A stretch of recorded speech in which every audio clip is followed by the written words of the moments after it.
Jarabar so ta sani a yau na bana, na imuce har ana kira na majana.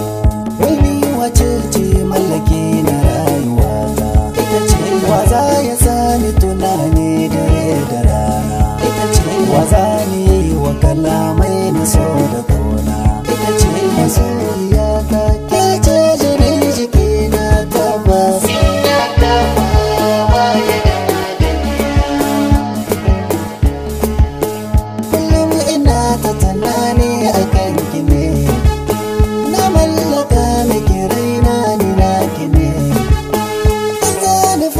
Kalamai na san ki ne, to yadda na baki dama ke ma ki bani, kuma yadda na baki raina ke ma ki bani.